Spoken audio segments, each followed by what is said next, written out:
Hello बच्चों, कैसे हैं आप सब। आई होप आप लोग बहुत अच्छे होंगे ना। आप लोग रेगुलर वीडियोस भी देख रहे होंगे। सो आज चैप्टर नंबर 10 चैप्टर लास्ट है ये हमारी केमिस्ट्री का एंड एग्जाम्स भी पास आ गए हैं। सो प्रिपरेशन तो आप कर ही रहे होंगे, लेकिन प्रिपरेशन से पहले एक चीज हमेशा ध्यान रखना कि हमें कभी भी अपनी होप नहीं छोड़नी है। हमारा एग्जाम कैसा भी जाए, कुछ भी जाए, कुछ बच्चे आकर डिप्रेशन में आ जाते हैं इस टाइम तक, यार पेपर कैसे होगा, कैसे कहाँ से करेंगे, एग्जाम्स क्वेश्चन कैसे आएंगे, फेल हो गए तो क्या होगा, ये हो गया तो क्या हो गया, हमारे आगे का पूरी लाइफ खत्म हो जाएगी। तो ऐसा कभी मत सोचना, क्योंकि तुम्हारे पेरेंट्स तुम्हारे साथ हमेशा खड़े हैं।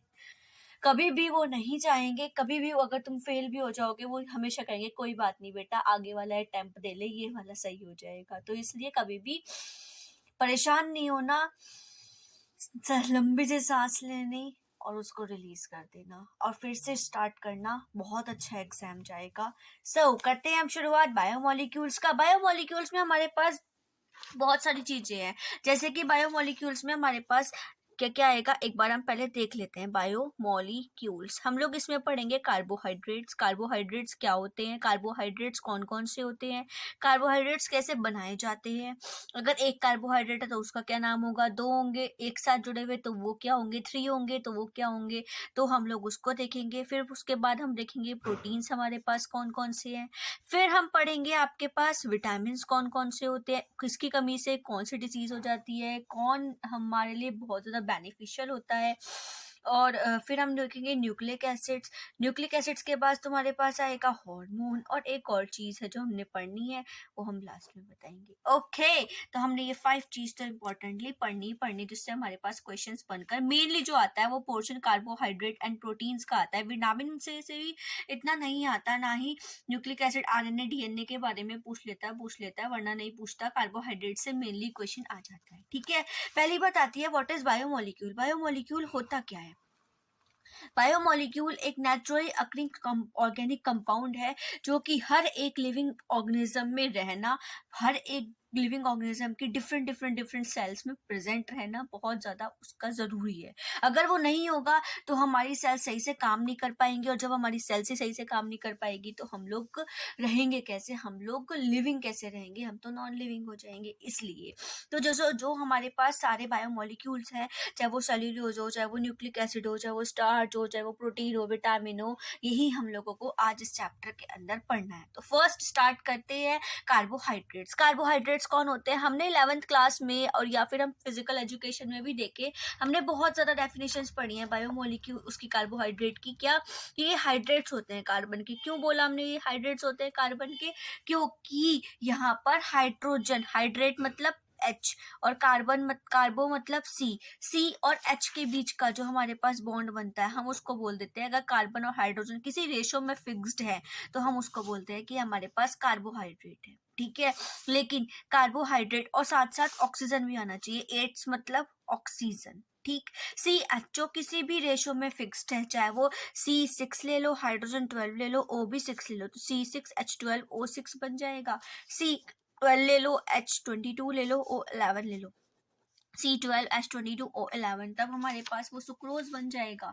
ये हमारे पास कार्बोहाइड्रेट्स होते हैं। ठीक है, लेकिन अगर हम देखें कि हमारे पास कार्बोहाइड्रेट्स जनरली होते कौन से हैं, तो बेटा देखो तुम्हारे पास एक चीज आती है जिसको हम बोलते हैं, तुमने आइसोमेरिज्म आई थिंक सो पढ़ ली होगी पहले चैप्टर्स में। हमारे पास 2 टाइप की आइसोमेरिज्म होती है। ठीक, आइसोमेरिज्म कौन क्या होते हैं, अगर हमारे पास क्या नाम है, स्ट्रक्चर फॉर्मूला जो है वो हमने डिफरेंट कर दिया और मॉलिक्यूलर फॉर्मूला सेम है। C6H12O6 ग्लूकोज का भी फॉर्मूला होता है और C6H12O6 फ्रक्टोज का भी फॉर्मूला होता है। फॉर्मूला सेम है, बस स्ट्रक्चर चेंज हो जाएगा। और स्ट्रक्चर में भी क्या चेंज, जो हमारे पास ग्लूकोज होगा उसमें एल्डिहाइड आ जाएगा, और जो हमारे पास फ्रक्टोज होगा उसमें तुम्हारे पास कीटोन आ जाएगा। बस इतना डिफरेंस होगा ओनली फंक्शनल ग्रुप का, वरना मॉलिक्यूलर फॉर्मूला सेम ही होता है, C6H12O6। ठीक, हमारे इसको हम क्या बोलेंगे, जो ग्लूकोज और फ्रक्टोज होंगे कि ये दोनों एक दूसरे के आइसोमर्स हैं। ठीक है, इसी बेस पर हमारे पास आइसोमेरिज्म मेनली 2 टाइप की होती है। एक आती है तुम्हारे पास ज्योमेट्रिक आइसोमेरिज्म, कौन सी वाली, वो भी स्टीरियो आइसोमेरिज्म। आइसोमेरिज्म भी 2 टाइप की, एक स्ट्रक्चरल एक स्टीरियो आइसोमेरिज्म होती है। हम यहाँ पे स्टीरियो आइसोमेरिज्म पढ़ रहे हैं क्योंकि हमारे लिए अभी फिलहाल स्टीरियो आइसोमेरिज्म जरूरी है। जो हमने स्ट्रक्चरल थे वो हम पहले पढ़ भी चुके हैं, लिंकेज आ जाता है, उसमें आइसोमेराइजेशन आ जाती है, वो वाली आइसोमेराइजेशन की बात कर रही हूँ मैं। और अभी स्टीरियो की बात कर रही हूँ, जिसमें हम ज्योमेट्रिकल और कौन सी पढ़ते हैं, हमारे पास ज्योमेट्रिकल के अलावा ऑप्टिकल आइसोमेरिज्म आती है। ज्योमेट्रिकल बहुत सिंपल है कि अगर हमारे पास कोई भी कंपाउंड है, सपोज CCO और उसके साथ NH3 और यहाँ पर भी एक NH3 लगा हुआ है, यहाँ Cl लगा हुआ है और यहाँ पे तुम्हारे पास Cl लगा हुआ है, ठीक है। मैंने एक और कंपाउंड बनाया इसका मिलता जुलता, जहाँ पर मैंने NH3 को, इस वाले NH3 को यहाँ पर कर दिया और जो ये वाला Cl था इसको उठाकर यहाँ पे कर दिया, ये Cl यहाँ पर जो ये वाले सेम रहने दिए, ये वाली पोजिशन चेंज कर दी, तब हमारे पास ये 2 टाइप की आइसोमेराइजेशन आ जाती है, जिसको हम ज्योमेट्रिकल आइसोमेराइजेशन में रखते हैं, ठीक है। क्यों? बिकॉज ये अभी 90 डिग्री है, अगर तुम देखोगे तो ये कौन कितने डिग्री पर है, 90 डिग्री पर है, दोनों NH3 90 डिग्री पर है। 90 डिग्री पर हो, सेम साइड हो, तो हम उसको बोलते हैं कि वो हमारे पास जो ज्योमेट्रिकल है वो सिस ज्योमेट्रिकल आइसोमेरिज्म होगी। कौन सी होगी? सिस। कौन सी वाली? सेम साइड हो या 90 डिग्री हो, ठीक है। सारी लिगेंड्स जिस भी मेटल से बॉन्डेड होगी वो सारी की सारी कैसे 90 डिग्री पर सिचुएटेड है, तो आपके पास सिस होगी। और अगर वो 180 डिग्री पर सिचुएटेड है, या फिर हम बोल सकते हैं अपोजिट है 180 डिग्री, या फिर एक दूसरे के अपोजिट है, तो हम उसको बोलते हैं कि वो हमारे पास ट्रांस ज्योमेट्रिकल आइसोमेराइजेशन होता है। अब पता कैसे चलेगा कि ये ज्योमेट्रिकली है या फिर ये ट्रांस है, ये वो ज्योमेट्रिकल ही आइसोमेराइज है, ऑप्टिकल नहीं है, तो पता कैसे चलेगा? आप देख लोगे, आपको सेम लिगेंड्स मिल जाएंगी, एक से ज्यादा सेम लिगेंड होगी। सेम लिगेंड है, सेम लिगेंड है। अगर सारी डिफरेंट होती तो वो ऑप्टिकल आइसोमेराइजेशन होता, जैसे कि CO के पास यहाँ पर तो NH3 लिखा है, यहाँ पर Cl लिखा है, यहाँ पर NO2 लिखा है और यहाँ पर CO लिखा है। ये कार्बोनिल हो गया, नाइट्रो हो गया, ये अमाइनो हो गया और ये Cl क्लोराइड हो गया। सारे डिफरेंट लिगेंड्स आ गई तो वो आपका ऑप्टिकल आइसोमेराइजेशन में चला जाता है। ये ऑप्टिकल आइसोमेराइजेशन जो होती है वो सारी कायरल कंपाउंड्स की, अगर कायरल कंपाउंड प्रेजेंट होता है तब ऑप्टिकल आइसोमेराइजेशन शो करता है, वरना नहीं करता। अगर अकायरल है, अकायरल किसे बोलोगे? अकायरल किसे? कायरल का मतलब कि जहां पर जो हमारे पास मेटल है, मेटल के पास जो सारी की सारी लिगेंड बॉन्डेड है वो सब डिफरेंट है, तो कायरल। और अगर डिफरेंट नहीं है, कोई सी भी सेम आ गई, तो वो कौन सा हो जाता है? कंपाउंड अकायरल हो जाता है। कौन सा हो जाता है?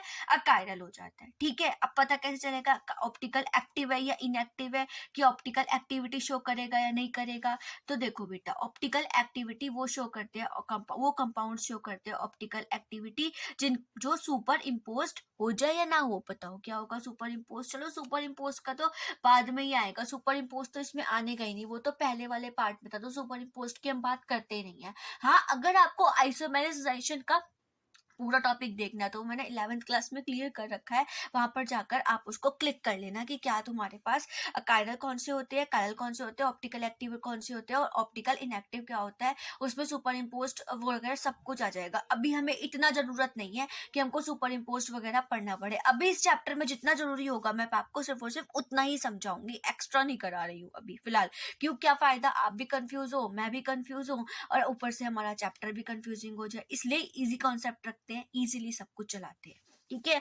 कायरल कंपाउंड्स कौन से होते हैं? जहां पर तुम्हारे पास सारे डिफरेंट लिगेंड्स हो, और वो कौन से होंगे? तुम्हारे पास एक्टिव कंपाउंड्स होंगे। तो it means carbohydrates optically active compounds होते हैं, जिसमें पॉलीहाइड्राइड्स, पॉलीहाइड्रोक्सी एल्डिहाइड्स और पॉलीहाइड्रोक्सी कीटोन्स आते हैं, कंपाउंड्स आते हैं जो कि हाइड्रोलाइसिस के टाइम पर हमको प्रोडक्ट देते हैं। मतलब कि क्या मतलब है इस डेफिनेशन का? ये ऑप्टिकली एक्टिव कंपाउंड्स, मैंने भी बताया था ना ग्लूकोज और उसका फ्रक्टोज का स्ट्रक्चर, ये ऑप्टिकली एक्टिव कंपाउंड्स ग्लूकोज या फिर फ्रक्टोज किसी बिगर मॉलिक्यूल से, बिगर मतलब कि सुक्रोज से हाइड्रोलाइसिस कराकर हमको मिलते हैं, ठीक, हमको मिलते हैं। इस ग्लूकोज में पॉलीहाइड्रोक्सी एल्डिहाइड और इस फ्रक्टोज में पॉलीहाइड्रोक्सी कीटोन प्रेजेंट होता है। हाइड्रोक्सी मतलब OH, पॉली मतलब बहुत सारे, ठीक, एल्डिहाइड मतलब ग्लूकोज के पास एल्डिहाइड ग्रुप है। अभी स्ट्रक्चर समझाऊंगी तो क्लियर होगा, ठीक। पॉलीहाइड्रोक्सी कीटोन का मतलब OH बहुत सारे हैं, कीटोन का मतलब C double bond O group लगा हुआ है। ऑप्टिकली एक्टिव वो कंपाउंड्स जिसको हाइड्रोलाइसिस कराने पर हमको ऐसे कंपाउंड्स मिले जिसमें पॉलीहाइड्रोक्सी एल्डिहाइड और पॉलीहाइड्रोक्सी कीटोन प्रेजेंट हो, हम उनको कार्बोहाइड्रेट्स कहते हैं, जैसे कि ग्लूकोज हो गया, फ्रक्टोज हो गया या सुक्रोज हो गया। क्लियर हुई बात? समझ में आई? नहीं समझ में आई तो मेरे को एक बार मैसेज करना, मैं खुद आपको दोबारा क्लियर कर दूंगी, लेकिन समझ गई हूँ कि इस टाइम तुम्हें बिल्कुल क्लियरली समझ आ गया होगा। ओके, ये मैंने अभी लिखकर ही बताया था कि ग्लूकोज और फ्रक्टोज का क्या क्या सीन है, तो वही लिखा हुआ है। ग्लूकोज जो हमारे पास पॉलीहाइड्रोक्सी एल्डिहाइड होते हैं और फ्रक्टोज पॉलीहाइड्रोक्सी कीटोन होते हैं। जब हम सुक्रोज मॉलिक्यूल को हाइड्रोलाइज करते हैं तो ग्लूकोज और फ्रक्टोज प्रोड्यूस किया जाता है। फॉर्मूला सेम है, बस उसका स्ट्रक्चर चेंज हो जाता है एल्डिहाइड और कीटोन के बेस पे। और ये कंपाउंड ग्लूकोज और कीटोन कंपाउंड तुम्हारे पास ऑप्टिकली एक्टिव कंपाउंड्स होते हैं, क्योंकि ये इसके पास सारे एक कार्बन के पास सारे डिफरेंट ग्रुप्स होते हैं। वो कैसे होंगे वो आगे समझाऊंगी। अभी फिलहाल हमारे पास आता है, ये हमारे पास कंप्लीट होता है कार्बोहाइड्रेट्स क्या होते हैं या कोई भी चीज क्या होती है, वो हमारा क्लियर होता है। अब हमारे पास यहाँ पर आता है तो क्लासिफिकेशन ऑफ कार्बोहाइड्रेट्स। कार्बोहाइड्रेट्स कितने टाइप्स के होते हैं? तो बेटा देखो, कार्बोहाइड्रेट्स का क्लासिफिकेशन करने से पहले मैं आपको एक फ्लो चार्ट दे देती हूँ कि कार्बोहाइड्रेट्स हमारे पास मेनली 3 टाइप्स के होते हैं। कौन कौन से? एक आएगा तुम्हारे पास मोनोसेक्राइड, मोनोसेक्राइड्स। दूसरा तुम्हारे पास आएगा ऑलिगोसेक्राइड, ऑलिगोसेक्राइड। और तीसरा तुम्हारे पास आएगा पॉलीसेक्राइड, पॉलीसेक्राइड। ठीक, मोनोसेक्राइड का मतलब क्या है? सेक मतलब शुगर, ठीक, ये सेक का मतलब शुगर है, यहाँ पर भी सेक्राइड का मतलब शुगर से ही है। तुम्हारे पास सारे सेक्राइड्स का मतलब शुगर से ही है, और कार्बोहाइड्रेट्स जनरली शुगरी की फॉर्म में प्रेजेंट होते हैं। ठीक है, मोनो मतलब सिंगल, मोनो मतलब सिंगल, ऑलिगो मतलब 2 से लेकर 10 तक, और पॉली का मतलब 10 से ऊपर वाले। ये क्या? सिंगल क्या, या फिर 2 से लेकर 10 तक क्या, या 10 से ज्यादा क्या? क्या है ये सिंगल और 2 से 10? ये है हमारे पास मोनोमर की यूनिट। मोनोमर्स कौन से होते हैं वो भी बताते हैं, मोनोमर्स की यूनिट। और ये भी हमारे पास कौन से होंगे? मोनोमर्स की यूनिट। जहां पर सिंगल मोनोमर मतलब कि सिर्फ और सिर्फ सिंगल ग्लूकोज प्रेजेंट है और तो कुछ नहीं है उसके साथ, तो हम उसको क्या बोलेंगे कि वो एक मोनोमर है। अगर ग्लूकोज, एक ग्लूकोज, दूसरा ग्लूकोज, 2 ग्लूकोज को मिला दिया तो वो क्या बन जाएगा? ऑलिगोसेक्राइड। 3 को मिला दो वो भी ऑलिगोसेक्राइड, 4 को मिला दो वो भी ऑलिगोसेक्राइड, 5 को मिला दो वो भी ऑलिगोसेक्राइड। ऐसे ऐसे ऐसे ऐसे मिलाते रहोगे, 10 तक मिलाते रहोगे ग्लूकोज के मॉलिक्यूल्स को एक साथ साथ, तो वो single single single single 10 units मिलकर क्या बना देंगी? ऑलिगोसेक्राइड्स। ठीक है, 10 को क्या बोलते हैं? डेकासेक्राइड, 2 को डाइसेक्राइड, 3 को ट्राइसेक्राइड, 4 को टेट्रासेक्राइड, 5 को पेंटासेक्राइड, 6 को हेक्सासेक्राइड, 7 को हेप्टासेक्राइड, 8 को ऑक्टासेक्राइड, 9 को नोनासेक्राइड और 10 को डेकासेक्राइड बोला जाता है। अगर ये आ जाते हैं 10 ग्लूकोज मॉलिक्यूल्स जो मिले हुए हैं, उससे ऊपर अगर हम उनको मिक्स कर दे, मिला दे, बहुत सारे ग्लूकोज के मॉलिक्यूल को एक जगह पर मिला दिया जाए, मोनोमर्स की यूनिट्स को मिला दिया जाए, तो वो कौन से बन जाता है? तुम्हारे पास पॉलीसेक्राइड्स बन जाते हैं। कौन से बन जाते हैं? पॉलीसेक्राइड्स। क्लियर है? ये हमारे पास मोनोसेक्राइड, ऑलिगोसेक्राइड और पॉलीसेक्राइड्स का, ऑलिगोसेक्राइड, पॉलीसेक्राइड और मोनोसेक्राइड का कुछ क्लासिफिकेशन था कि हम लोग कैसे कैसे रखते हैं।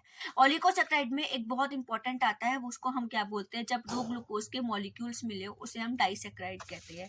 डाइसेक्राइड 2 यूनिट्स होती है मोनोसेक्राइड्स की, मोनोसेक्राइड या तो ग्लूकोज की, या फ्रक्टोज की, या लैक्टोज की, या राइबोज की। मोनोसेक्राइड्स कौन है? कि जो ग्लूकोज है, ग्लूकोज ग्लूकोज 2 ग्लूकोज के मॉलिक्यूल्स लिए क्या बनेगा? पता नहीं। ग्लूकोज और फ्रक्टोज को लिया क्या बनेगा? सुक्रोज बनेगा। ग्लूकोज और लैक्टोज को लिया क्या बनेगा? क्या बनेगा? बताओ बताओ जल्दी बताओ। लैक्टोज बनेगा। Yes, you are right. ऐसे ही हम बहुत सारे, अगर हम 2 से ज्यादा मतलब 10 से ज्यादा पर पहुंच जाए तो वो हमारे पॉलीसेक्राइड्स बन जाते हैं। ठीक है, ये डाइसेक्राइड इंपॉर्टेंट है, इसलिए यहाँ पर डाइसेक्राइड मैंने अलग से करके शो कर रखा है। 2 का फर्स्ट 2 बल्कि नीचे लिखा है, और ये सबसे ज्यादा इंपॉर्टेंट है, इस वजह से मैंने इसको पहले लिख दिया। ठीक है, इसलिए कंफ्यूज मत होना। अब डेफिनेशन देख लेते हैं। मोनोसेक्राइड्स वो होते हैं जो आगे दोबारा हाइड्रोलाइज नहीं किए जा सकते। क्या मोनोमर सिंगल यूनिट को भी हाइड्रोलाइज कर सकते हो? नहीं कर सकते ना। ग्लूकोज, फ्रक्टोज फ्रक्टोज, लैक्टोज और राइबोस, ये पानी में इजिली क्या हो जाते हैं, डिजोल्व हो सकते हैं, ठीक है। दूसरा तुम्हारे पास आता है डाइसैक्राइड।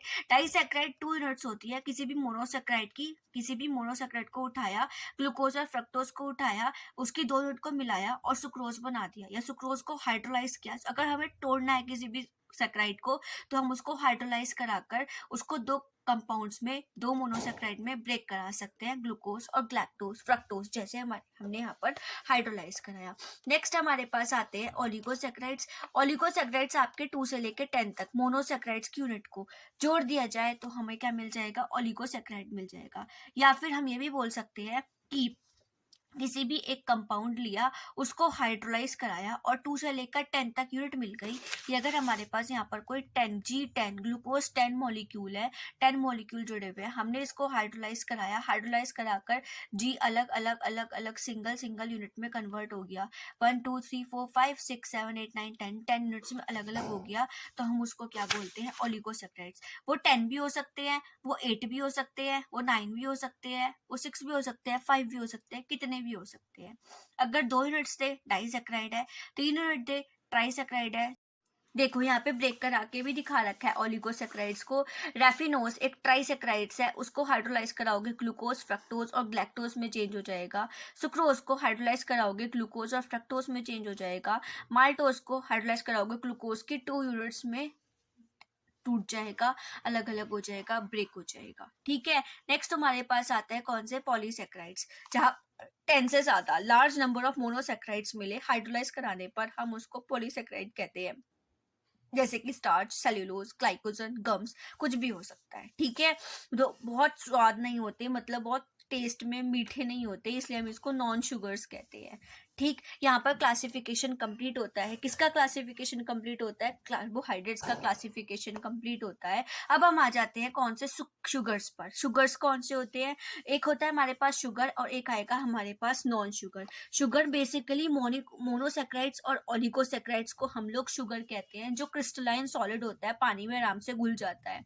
लेकिन जो हमारे पास सुक्रोज है वो एक नॉन शुगर में आता है, सिर्फ एक एक्सेप्शन है, सुक्रोज वो ही नॉन शुगर में आता है और सारे के सारे हमारे पास शुगर में आते हैं, ठीक है। दूसरा हमारे पास नॉन शुगर्स, अभी बताया, सारे के सारे पॉलीसैकेराइड्स नॉन शुगर्स होते हैं जो मीठे नहीं होते। शुगर 2 टाइप में कन्वर्ट कर देते हैं, इन शुगर्स को भी 2 टाइप में कन्वर्ट कर देते हैं, एक रिड्यूसिंग शुगर, एक नॉन रिड्यूसिंग शुगर। बहुत ईजी है इनको याद रखना। अगर तुमने याद रखा होगा, तुम्हें पता होगा कि एक नाम आता था टॉलेंस रिएजेंट करके और एक आता था फेलिंग रिएजेंट्स करके। कौन कौन से आते थे, एक आता था तुम्हारे पास टॉलेंस रिएजेंट और एक आता था तुम्हारे पास फेलिंग सॉल्यूशन, ठीक है। अब हमारे पास 2 चीजें और आती थी, एक आता था एल्डिहाइड, एक आता था कीटोन। हम कहते थे अगर जो चीज एल्डिहाइड को रिड्यूस कर देगी तो इट मीन्स वो टॉलेंस रिएजेंट वाला टेस्ट देगी, और अगर जो नहीं करेगी तो वो टॉलेंस रिएजेंट वाला टेस्ट नहीं देगी। ये भी कुछ इसी तरीके से ही है, रिड्यूसिंग एंड नॉन रिड्यूसिंग। अगर कोई भी चीज टॉलेंस और फेलिंग सॉल्यूशन को रिड्यूस कर देगा तो वो रिड्यूसिंग शुगर है, और जो नहीं करेगा वो नॉन रिड्यूसिंग शुगर है। बहुत ईजी है इन लोगों को समझना। बात क्लियर हुई, ये हमारे पास रिड्यूसिंग नॉन रिड्यूसिंग। अब आ जाते हैं इन दोनों की डेफिनेशंस पे। देखो, reducing sugar, this contains free aldehyde और कीटोनिक ग्रुप। ये सिर्फ और सिर्फ एल्डिहाइड और कीटोनिक ग्रुप लेता है, क्योंकि ये टॉलेंस और फेलिंग सॉल्यूशन दोनों को रिड्यूस कर देता है। सारे के सारे मोनोसैक्राइड्स रिड्यूसिंग शुगर्स होते हैं। नॉन रिड्यूसिंग कौन सा होगा, जो ना तो एल्डिहाइड ना ही कीटोन दोनों को रिड्यूस ना कर पाए, ना फेलिंग सॉल्यूशन को, ना ही टॉलेंस रिएजेंट को, ना कीटोन ना एल्डिहाइड, तो हम उन्हें क्या कहते हैं, नॉन रिड्यूसिंग। सुक्रोज उसमें से ही एक है, इस वजह से ये नॉन शुगर्स में आता है। क्लियर, बात समझ में आई, इसको हम ये पानी में आराम से नहीं घुल पाता। नेक्स्ट आ जाता है, अब हम एक करके, जो हमने सारे के सारे ग्लूकोज पढ़ा, फ्रक्टोज पढ़ा, इनका स्ट्रक्चर क्या होता है माइंड में आ ही रहा होगा।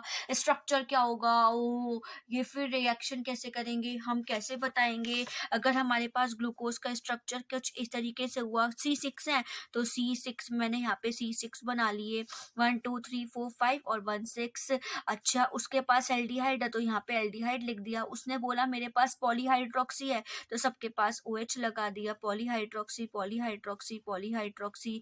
अच्छा, अब फिर कार्बन की वैलेंसी कंप्लीट करने के लिए हम हाइड्रोजन लगा देते हैं तो सबके पास हाइड्रोजन भी लगा दिया। अच्छा, ये H और यहाँ पर भी H। कार्बन की वैलेंसी 1 1 2 3 और यहाँ पे 2H आएंगे, ये पूरा है, ये भी पूरी हो गई, ये भी वैलेंसी पूरी हो गई, ये भी वैलेंसी पूरी हो गई, ये भी वैलेंसी पूरी हो गई। अब तुम बोलोगे ये वैलेंसी पूरी एल्डिहाइड है, इस वजह से यहाँ पर O और ये CHO है, तो CHO 4 वैलेंसी पूरी हो गई, इस वजह से अच्छा कुछ इस तरीके का मॉलिक्यूल होगा। हम कैसे पता चलेगा कि इसमें 6 कार्बन ही प्रेजेंट है, तो रिएक्शन करके बताएंगे। हमें कैसे पता चलेगा कि इसमें कार्बोनिल ग्रुप है, हमने तो सिर्फ स्ट्रक्चर बताया, हमें थोड़ी पता है, हमें तो वो मॉलिक्यूल दे देगा उठा के, उस मॉलिक्यूल से हमें बताना पड़ेगा, कंफर्म करना पड़ेगा कि ग्लूकोज है भी या कुछ और दिया हुआ है। तो हम पहले 6 कार्बन कंफर्म करेंगे, उसके लिए क्या करोगे, उसके लिए सबसे इजीली तुम लोग HI के साथ रिएक्शन कराते हो, किसके साथ, HI के साथ रिएक्शन कराते हो और उसको हीट कर देते हो। जैसे हीट करते हो तुम्हारे पास कितने कार्बन थे, 6 कार्बन थे, 1 2 3 4 5 और यहाँ पर 6। एक मिनट, 1 2 3 4 5 6, एक ज्यादा हो गया, सॉरी। ये हमको एक क्या दे देगा, एक पूरी की पूरी सिंपल नॉर्मल चेन दे देगा। हमको उससे पता चल जाएगा कि ये हमारे पास कौन सा है, ग्लूकोज ही है, ये एन हेक्सेन बना देगा, सीधी सीधी एक चेन बना देगा, जिसको हम बोलेंगे हेक्सेन मॉलिक्यूल। अब ये आती है बात कि ये एल्डिहाइड होगा, तो कैसे बताएंगे, 5 ये OH ग्रुप भी है, तो इसको कैसे कंफर्म करोगे। तो सबकी रिएक्शंस है, पहले हम धीरे धीरे चलते हैं, मैंने एक तो बता दी, अभी आगे चलते धीरे धीरे, तो बिल्कुल क्लियरली आपको शीशे की तरह सब कुछ साफ हो जाएगा। ठीक है, सो आओ, ग्लूकोज एक पॉलीहाइड्रोक्सी एल्डिहाइड है, जो कि हमको कंबाइंड फॉर्म और फ्री फॉर्म दोनों में मिलता है। ठीक है, किसी के साथ मिला हुआ भी मिल जाता है और नॉर्मल ऐसे भी मिल जाता है। ठीक है, नेटिव स्टेट में मिल जाता है। इसका फॉर्मूला C6H12O6 होता है। ये बनाया कैसे जाता है, ये सुक्रोज से भी बनाया जा सकता है और स्टार्च से भी बनाया जा सकता है। सुक्रोज से कैसे बनाया जाएगा, सुक्रोज का फॉर्मूला C12H22O11 होता है। हम इसको हाइड्रोलाइज कराते हैं, ये हमें ग्लूकोज और फ्रक्टोज दे देता है। ग्लूकोज का फॉर्मूला C6H12O6 है और फ्रक्टोज का फॉर्मूला C6H12O6 ही है, बस डिफरेंस इसमें कीटोन और इसमें एल्डिहाइड का है और कुछ नहीं। स्टार्च से भी बना सकते हैं, स्टार्च का फॉर्मूला C5H10O5 होता है। यहाँ पर हम इसको N लगा देते हैं क्योंकि इसके बहुत सारे यूनिट्स होते हैं, क्योंकि ये पॉलीहाइड्रोक्सी में आता है। हम इसमें डाइल्यूट H2SO4 या H आयन डालते हैं, जो कि H2SO4 से निकलता है, उसको हम 393 केल्विन पर हीट कर 2 से 3 atm का प्रेशर देते हैं, तो हमको N मॉलिक्यूल्स ऑफ C6H12O6 के मिल जाते हैं। हमें यहाँ पे ग्लूकोज के बहुत सारे मॉलिक्यूल्स मिल जाते हैं। जब हमें मतलब कॉमर्शियली प्रिपेयर्ड करना हो तो हम स्टार्च से ग्लूकोज बनाते हैं, और अगर लैब्स में थोड़ा बहुत चाहिए तो हम उसको इससे सुक्रोज से भी बना लेते हैं। ठीक है, ग्लूकोज का मॉलिक्यूलर मास निकालोगे, C कितने हैं, 6 है, H कितने हैं, 12, O6 है, C कितना है, 6, C का एटॉमिक नंबर कितना होता है, 12 मल्टीप्लाई 6 प्लस हाइड्रोजन कितने हैं, 12, हाइड्रोजन का मॉलिक्यूलर फॉर्मूला 1 मल्टीप्लाई 12, O कितना है, 6, O का मॉलिक्यूलर कह रहा मैं, O का एटॉमिक मास कितना होता है, होगा होता है 8 16, और यहाँ पर कितने हैं, ये हमारे पास 6 है। इन दोनों की मल्टीप्लाई करोगे, इन दोनों की मल्टीप्लाई करोगे, इन दोनों की मल्टीप्लाई करोगे, जो आएगा उसको ऐड कर दोगे, तो आपको मॉलिक्यूलर मास पता हो चल जाएगा कि मॉलिक्यूलर मास कितना होता है। इसको हम ग्लूकोज को एल्डिहाइड प्रेजेंट होने की वजह से और 6 कार्बन प्रेजेंट होने की वजह से एल्डोहेक्सोज भी कहते हैं। क्या कहते हैं, एल्डोहेक्सोज भी कहते हैं। तुम्हें एक चीज बताई होगी जब किसी ने तुम लोगों को वो पढ़ाया होगा, क्या नाम है, ऑप्टिकल आइसोमेरिज्म, कि हमारे पास 2 टाइप की स्ट्रक्चर्स होती हैं, एक होती है हमारे पास D, एक होती है हमारे पास L। D को बोलते हैं डेक्स्ट्रो रोटेटरी और L को बोलते हैं लीवो रोटेटरी। अगर हम सामने खड़े हुए हैं तो किसी मिरर के सामने, हम जो है वो डीवो डेक्स्ट्रो रोटेटरी होगा, और जो हमारा उल्टा आएगा वो सामने लीवो रोटेटरी आएगा। जो ग्लूकोज का स्ट्रक्चर होता है वो डेक्स्ट्रो रोटेटरी होता है, इसलिए हम इसको पॉजिटिव साइन से रिप्रेजेंट करते हैं। डेक्स्ट्रो को पॉजिटिव साइन से रिप्रेजेंट किया जाता है, लीवो को निगेटिव साइन से रिप्रेजेंट किया जाता है। ठीक, ये एक मोनोमर है, ये मोनोसेक्राइड है, तो मोनोमर तो होगा ही। आगे चलते हैं, जो मैंने अभी बताया था कि 6 कार्बन प्रेजेंट है, तो कैसे बताओगे, एल्डिहाइड प्रेजेंट है या नहीं है, कैसे बताओगे, उसको एक्सप्लेन करने के लिए अब इसकी रिएक्शंस को हम आगे देखो, ये हमारे पास 6 कार्बन है, मैंने इसको कुछ इस तरीके से करके लिख दिया। हम इसको ऐसे भी लिख सकते थे, CHO डैश CHOH का होल 4 डैश CH2OH। हमारे पास मैंने जो स्ट्रक्चर तुमको बनाकर दिखाया था वो कुछ इस तरीके से था। CHO 6 कार्बन थे, 1 2 3 4 5 6 कार्बन थे हमारे पास, 1 2 3 4 5 6, और लास्ट वाले पर CH2OH लगाया था। सब पे OH लगा देते हैं क्योंकि सब पॉलीहाइड्रोक्सी है, सब पर OH मॉलिक्यूल्स लगा देते हैं, और लास्ट में हम लोग H H और H लगा देते हैं, यहाँ पर H2 आ जाएंगे, ये OH है, ध्यान रखना कभी गड़बड़ कर दूं, ठीक है। ये कार्बन का वैलेंसी पूरी करते हुए, सबका वैलेंसी पूरी करते हुए सारे कार्बन का हमने HHS हाइड्रोजन अटैच करा दिया। ये ग्लूकोज का कुछ मॉलिक्यूल होता है, बस यहाँ पर एक ही डिफरेंस होता है, जो मैंने स्ट्रक्चर बनाया इसमें सिर्फ वन ही डिफरेंस होता है कि जो हमारा कार्बन थर्ड है उसमें OH पोजिशन यहाँ होता है और H पोजिशन यहाँ होता है, इसलिए हम इसको ग्लूकोज मॉलिक्यूल कहते हैं, और सब कुछ इसमें ठीक है, उसमें और कोई प्रॉब्लम नहीं है। CHO के थर्ड कार्बन, मतलब कि जो हमारे पास ग्लूकोज मॉलिक्यूल होता है उसके थर्ड कार्बन पे सिर्फ OH का मॉलिक्यूल इधर होने के बावजूद वो इस साइड होता है, इस साइड प्रेजेंट होता है, लेफ्ट साइड में प्रेजेंट होता है, H यहाँ पर प्रेजेंट होगा। बस इतना ध्यान रखना। लिखोगे कैसे, 6 कार्बन लिखे तो बहुत बच्चे होते हैं जिसको, जो मैथ्स वाले हैं, हम कैसे स्ट्रक्चर बनाएंगे ग्लूकोज का, बायोमोलिक्यूल कैसे पढ़ेंगे, ये उन्हीं के लिए ही मैंने बनाई है आज वीडियो, यही समझ लेना। उनके लिए मेरी तरफ से एक गिफ्ट है, लेकिन एक गिफ्ट तुम भी मुझे दे देना कि मार्क्स अच्छे ले आना, बस मुझे और कुछ नहीं चाहिए, ठीक है। हमारे पास कितने कार्बन आ गए, 6 कार्बन। सबसे ऊपर वाले पर CHO लिख दिया, थर्ड वाले पर OH यहाँ लगा दिया, और सब पे OH यहाँ, OH यहाँ, OH यहाँ और OH यहाँ लगा दिया। 6 से ना गिन लेना, 1 2 3 4 5 6, मैं कंफ्यूज हो जाती हूँ कई बार। CH2 यहाँ पर भी H, यहाँ पे भी H और यहाँ पर भी H आ जाएगा। कोई डाउट तो नहीं, समझ में आया स्ट्रक्चर। अब कैसे बताएंगे कि इसके पास 6 कार्बन होते हैं। एक और चीज की मैंने यहाँ पर इसको कंडेंस करके क्यों लिखा है, देखो C के पास OH है, C के पास H है, C के पास OH है, C के पास H है, C के पास H है, C के पास OH है, C के पास H है, C के पास OH है। कितने मॉलिक्यूल हो गए जिसके पास C भी 4 है, OH भी 4 है, H भी 4 है, 4 हो गए। इस वजह से मैंने इसको एक कंडेंस फॉर्म में लिख दिया, और नीचे क्या है, CH2OH, CH2OH। क्या करेंगे हम, इसको हीट करेंगे। हीट करने पर कितने कार्बन है, 4 और 2 6 कार्बन है, ये 6 कार्बन हेक्सेन बना देंगे, तो हमें पता चल जाएगा कि कार्बन 6 मॉलिक्यूल प्रेजेंट होते हैं, 6 कार्बन प्रेजेंट होते हैं ग्लूकोज मॉलिक्यूल के अंदर, ठीक है। उसके बाद में हम टेस्ट करेंगे कि हमारे पास कार्बोनिल ग्रुप प्रेजेंट है या नहीं है। हम कैसे चेक करते हैं, हम यहाँ पर CHO लिखेंगे, वही CHOH का होल फोर लिखेंगे, थोड़ा इजी करने के लिए लग देते हैं ये वाला जो शॉर्ट फॉर्म है, वरना आपकी मर्जी है, आप ये भी कर सकते हो, ठीक। हम इसमें hydroxyl amine NH2OH, hydroxyl amine NH2OH की रिएक्शन कराएंगे इसके साथ, इस मॉलिक्यूल के साथ।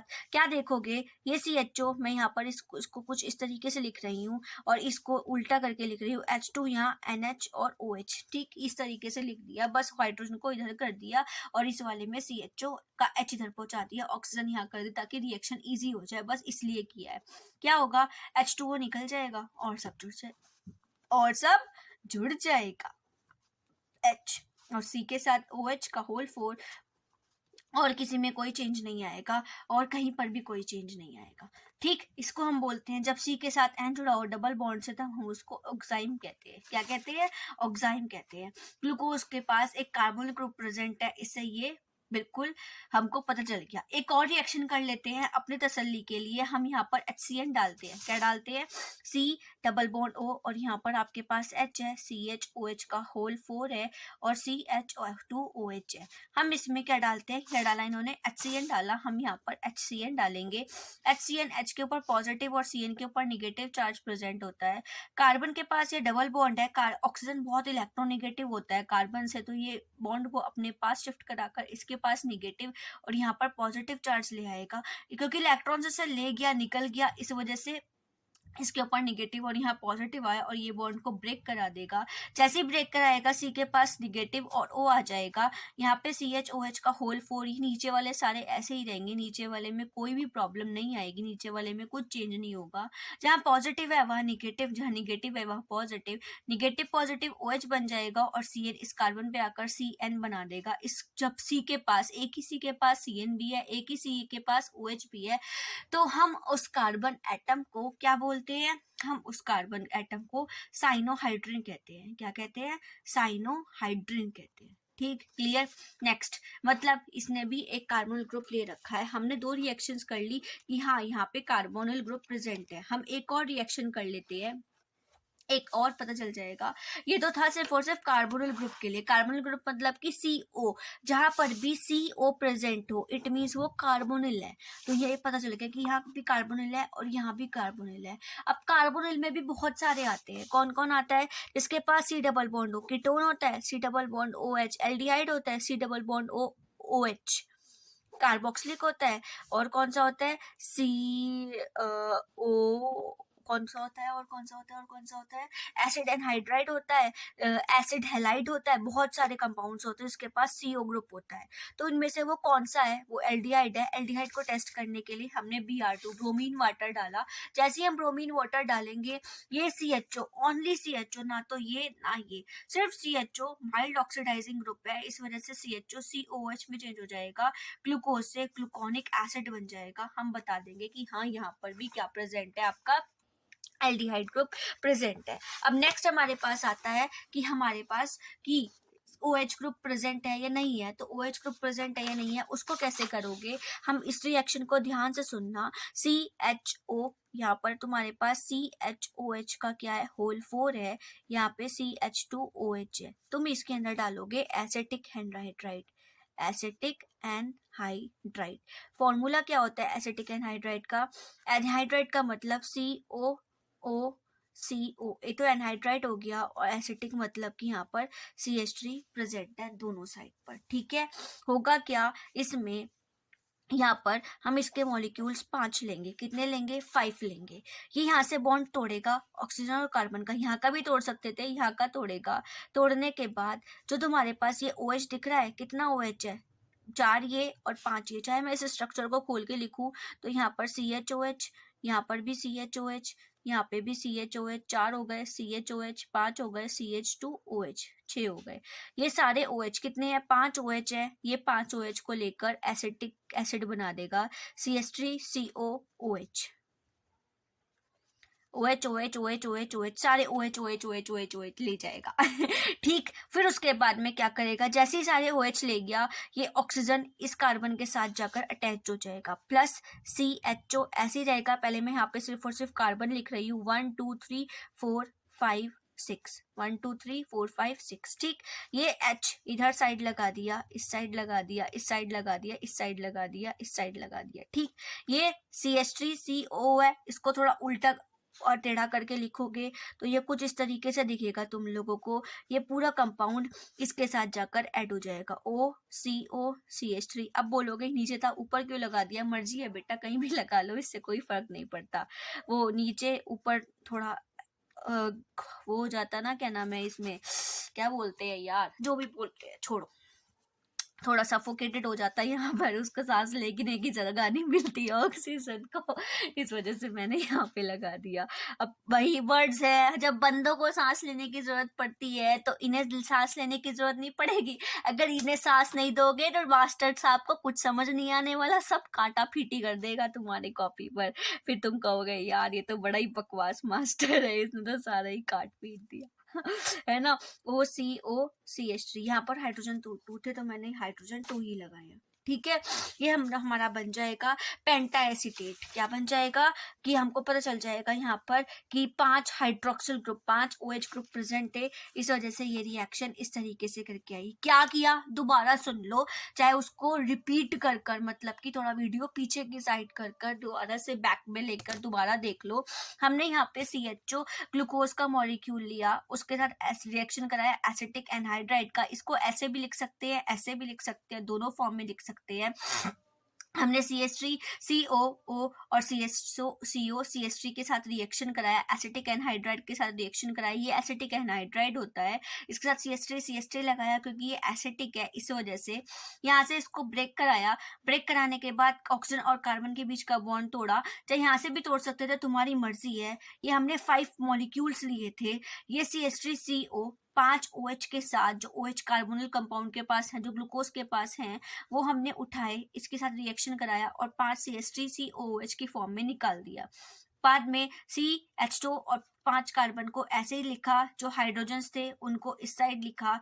जो हमारे पास बचा, क्या बचा, ओनली ये वाला चीज बची, CH3COO बचा, एसीटेट ग्रुप बचा। हमने इसको उल्टा करा, OCOCH3 करा और उसको सीधा सीधा जोड़ दिया और कुछ भी नहीं करा। बहुत इजी रिएक्शन बन गया पेंटाएसिडेट। रिएक्शन इतनी ज्यादा आती है ना ये वाली कि हाइड्रोक्सिल ग्रुप बताओ प्रेजेंट है या नहीं है, यही ज्यादा आती है। ये और कार्बोनिल वाली दोनों बहुत ज्यादा आ जाती है, कई बार HI वाली भी देखने के लिए मिल जाती है। तो ध्यान रखना कौन सी रिएक्शन में कैसे होगा। बात समझ में आई? अब हम करेंगे इस ग्लूकोज का फिशर प्रोजेक्शन, मतलब कि ग्लूकोज के दो स्ट्रक्चर्स दिए थे, दो साइंटिस्ट आए थे जिन्होंने जो स्ट्रक्चर्स दिए थे, एक था फिशर एक था हॉवर्थ। कौन थे? एक थे फिशर एक थे हॉवर्थ। तो उन्होंने अपने ही नाम पर उनका स्ट्रक्चर का नाम, मतलब स्ट्रक्चर की नामकरण कर दिया, स्ट्रक्चर का नाम रख दिया कि ये फिशर प्रोजेक्शन है और ये कौन सा प्रोजेक्शन है तुम्हारे पास, हॉवर्थ प्रोजेक्शन है। तो आओ देखते हैं कि फिशर प्रोजेक्शन क्या है और हॉवर्थ प्रोजेक्शन क्या है। फिशर प्रोजेक्शन, तुमने सबसे पहले ग्लूकोज का एक सिंपल सा स्ट्रक्चर बनाया, CHO, कार्बन कार्बन 1 2 3 4 5 6, ठीक। यहाँ पर नॉर्मल रखा CH2OH, थर्ड कार्बन पे इस साइड OH लिखना है और यहाँ पर H, बाकी सब पे OH, यहाँ पे OH, यहाँ पे OH, यहाँ पर भी H, यहाँ पे भी H और यहाँ पर भी H, ठीक है। Okay done. इस मॉलिक्यूल को CHO को मैं थोड़ा खोल के लिख लूंगी, बाद में लिखूंगी C डबल बॉन्ड O और यहाँ पर क्या आएगा तुम्हारे पास H आएगा। कोई डाउट, कोई प्रॉब्लम? नॉर्मल स्ट्रक्चर ही लिखा हुआ है और अभी तक हमने कुछ नहीं लिखा। डन है, देख लो एक बार, समझ में आ गई ना बात? ओके। अब होगा क्या यहाँ पर, ये क्या करेगा, जो हमारे पास ये वाला ऑक्सीजन और हाइड्रोजन दिख रहा है, इसमें से ऑक्सीजन के ऊपर नेगेटिव चार्ज और हाइड्रोजन के ऊपर पॉजिटिव चार्ज होता है। जो ये वाला कार्बन है, इसमें मैंने CHO मॉलिक्यूल को ऐसे भी लिख सकते हैं, मैं ऐसे ही लिख देती हूँ ताकि तुम लोगों को कोई प्रॉब्लम ना आए, ठीक है।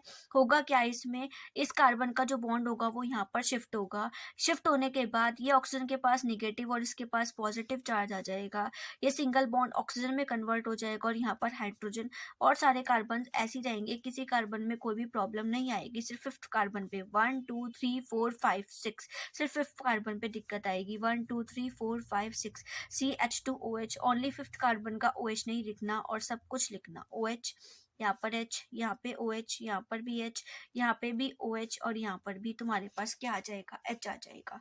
इस ऑक्सीजन के पास निगेटिव चार्ज था, इस कार्बन के पास पॉजिटिव चार्ज था, ये पॉजिटिव निगेटिव के साथ मिलकर H बना देगा, OH ये ले जाएगा, OH बन गया।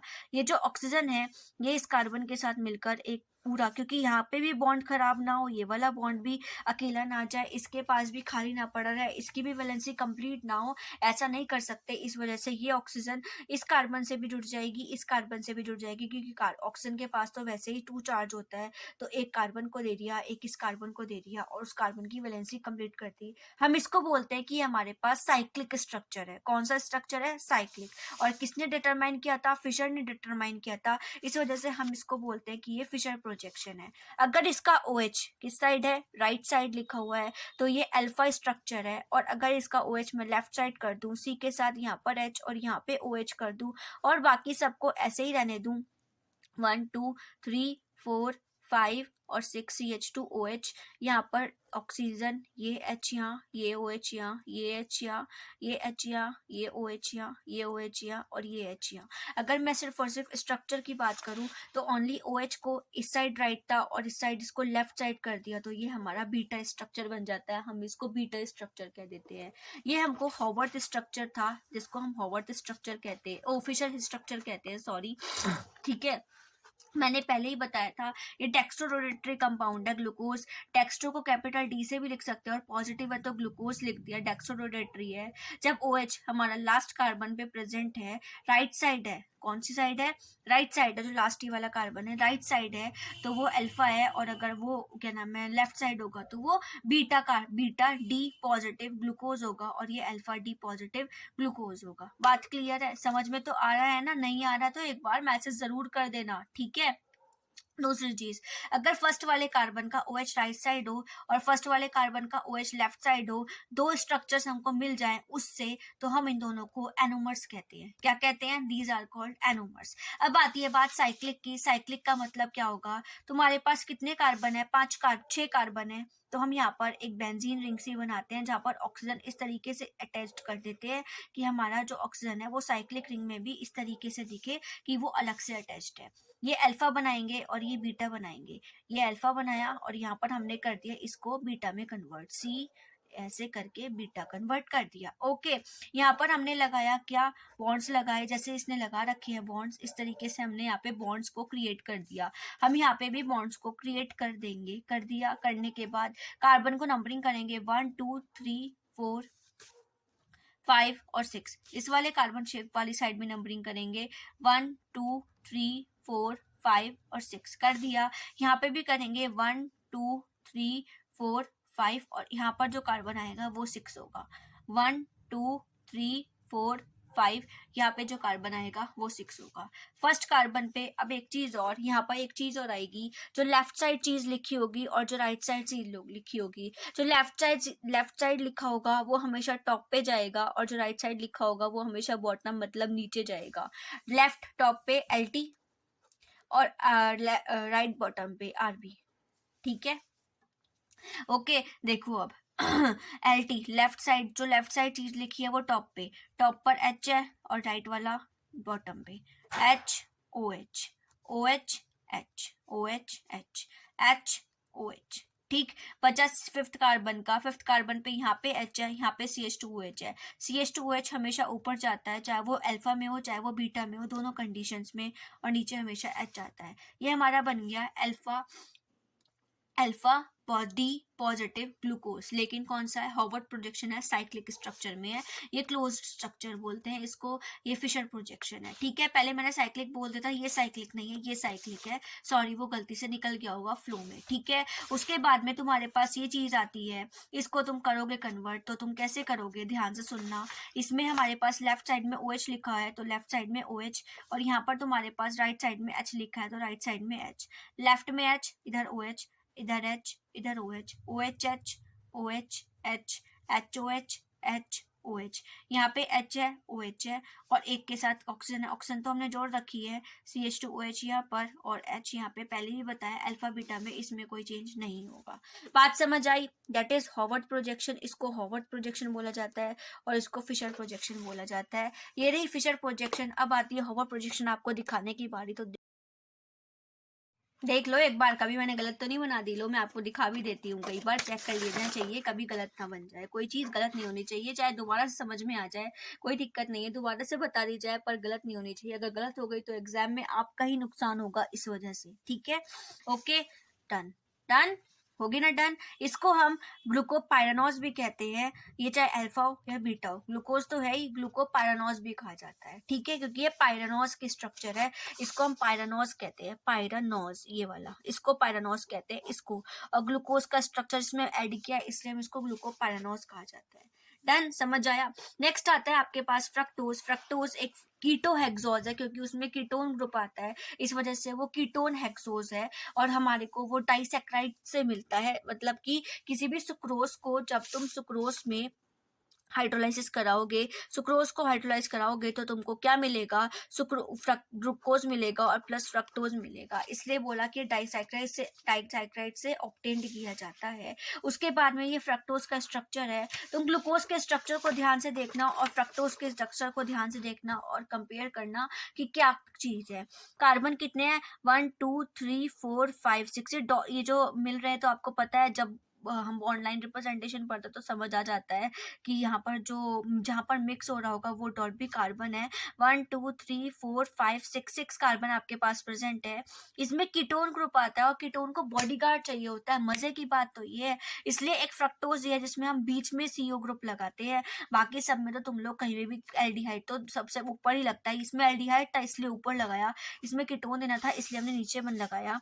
कि C कितने आपके पास, इसमें भी 6C है, 6C ऐसे करके लगा दिए। 1 2 3 4 5 6, ऊपर भी CH2OH लिखना है, नीचे भी CH2OH लिखना है, उसमें नीचे नीचे CH2OH था, ध्यान से देखोगे तो। और यहाँ पर डबल बॉन्ड O, और सबके पास जहाँ पर H था वहाँ पे OH, थर्ड वाले कार्बन पे OH लेफ्ट साइड जाएगा, वो तुम्हें पता ही है, और सारी साइड में H और यहाँ पर भी H। क्लियर है बात समझ में आई?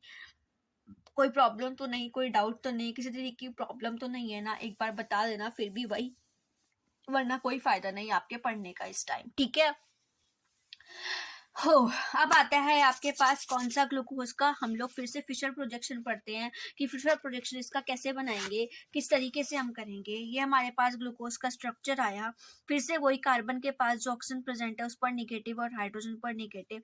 देखोगे डबल बॉन्ड कहाँ पर प्रेजेंट है, डबल बॉन्ड यहाँ पे है। अगर बॉन्ड ब्रेक करेंगे तो यहाँ पर इसका निगेटिव पार्ट जो बॉन्ड होगा वो इस पर ट्रांसफर होगा, तो इसलिए निगेटिव पार्ट आ जाएगा क्योंकि ये मोर इलेक्ट्रोनिगेटिव होता है। कार्बन के पास पॉजिटिव आ जाएगा क्योंकि लेस इलेक्ट्रोनिगेटिव होता है। H इस O को ले जाएगा, OH बना देगा और निगेटिव वाला इस कार्बन को लेकर O को ज्वाइन कर देगा। अब कैसे करेगा? ये CH2OH को मैं इस तरीके से लिख रही हूँ, मतलब इस कार्बन के पास बॉन्ड यहाँ लगा दिया और कुछ नहीं करा, हम इसको यहाँ पर शिफ्ट कर देंगे, कर दिया, इसका बॉन्ड यहाँ शिफ्ट हुआ तो O के पास निगेटिव आ गया। ये वाला जो कार्बन है, इस कार्बन से ऑक्सीजन का बॉन्डिंग हुआ है, इस वजह से हमने इसको इस तरीके से क्लोज स्ट्रक्चर करके बता दिया और O को H के साथ ऐड कराकर OH बना दिया। सेम वही है, ग्लूकोज के स्ट्रक्चर जैसा ही है, बस यहाँ पे ग्लूकोज का जो CO बॉन्ड था, कार्बन बॉन्ड था, वो फर्स्ट कार्बन पे था और यहाँ पे सेकंड कार्बन पे है, बस इसी वजह से चेंजमेंट आई है और कुछ चेंज नहीं है और सब सेम है। ऑक्सीजन वैसे अरेंज हुआ है, उसी कार्बन से OH गई है, उसी कार्बन से ऑक्सीजन ऐड हुआ है, 5वें कार्बन से हुआ है, बस कीटोन की वजह से चेंज हुआ है और सब यही है। दूसरी चीज, अल्फा कीटोन क्या नाम है, डी तो है लेकिन ये कीटो हेक्सोज है, इस वजह से ये निगेटिव साइन आ जाता है इसके पास, अल्फा डी निगेटिव, और इसको फ्रक्टोफ्यूरानास बोलते हैं। जैसे कि ग्लूकोज को ग्लूकोपाइरानोज बोलते हैं क्योंकि ये पाइरानोज से बनता है, ऐसे ही फ्रक्टोज को फ्रक्टोफ्यूरानास बोलते हैं क्योंकि ये फ्यूरान स्ट्रक्चर से बनता है, इस वजह से हम इसको बोलते हैं। ये दोनों आपस में एक दूसरे के वो क्या होंगे, एनोमर्स होंगे, क्योंकि ये अल्फा स्ट्रक्चर है, ये इसका बीटा स्ट्रक्चर है। ये अल्फा बीटा में देखोगे OH लेफ्ट साइड दे दिया तो इसको बीटा बोल दिया, ठीक, और यहाँ पर अगर OH राइट साइड है तो उसको हम क्या बोलेंगे, अल्फा बोलेंगे, अल्फा स्ट्रक्चर बोलेंगे, समझ आया। और तो दोनों एक दूसरे के एनोमर्स होंगे। अब देखते हैं इसके कौन सा, इसका हॉवर्ड प्रोजेक्शन। अब ध्यान से सुनना, हॉवर्ड प्रोजेक्शन के लिए हम फ्यूरान का यूज करते हैं, मैं 2 जगह पे फ्यूरान बना लेती हूँ, एक अल्फा के लिए बनाएंगे और एक बीटा के लिए बनाएंगे। कार्बन नंबर 1 2 3 और यहाँ पर ऐसे करके बनाएंगे क्योंकि इसमें 6 कार्बन की जरूरत नहीं पड़ती, इस वजह से ये 1 ये 2 ये 3 ये 4 और ये 5 है। हम यहाँ पर इसी तरीके से नंबरिंग कर लेंगे, ये 1 ये 2 ये 3 ये 4 और ये 5 होगा, ये 1 ये 2 ये 3 ये 4 और ये 5 होगा, ठीक है। फर्स्ट वाले पर ये जो हमारे पास अल्फा है, लेफ्ट साइड में टॉप पे जाता है, राइट साइड में बॉटम पे जाता है, CH2OH ऊपर जाएगा, लिख दोगे CH2OH ऊपर और कौन सा नीचे, OH नीचे, तो OH नीचे आ जाएगा। ऐसे देखते रहो, दिक्कत हो रही है तो मैं इसको फोल्ड कर लेती हूँ पेपर को 1 मिनट और इसको भी स्ट्रक्चर को भी दिखाती हूँ, साथ साथ जो मैं लिख रही हूँ वो भी दिखाती हूँ। दिख रहा है ना आप सबको, कोई प्रॉब्लम तो नहीं है? ओके, देखो OH ये कार्बन पर 1 2 3 4 5 ये ऊपर चला गया है, तो 1 नंबर ये कि इसके साथ अटैच है तो मैंने इसलिए यहाँ पर लिख दिया 1 2 3 4 5 6, 1 2 3 4 5 और ये कौन सा हो जाएगा, 6, ठीक है।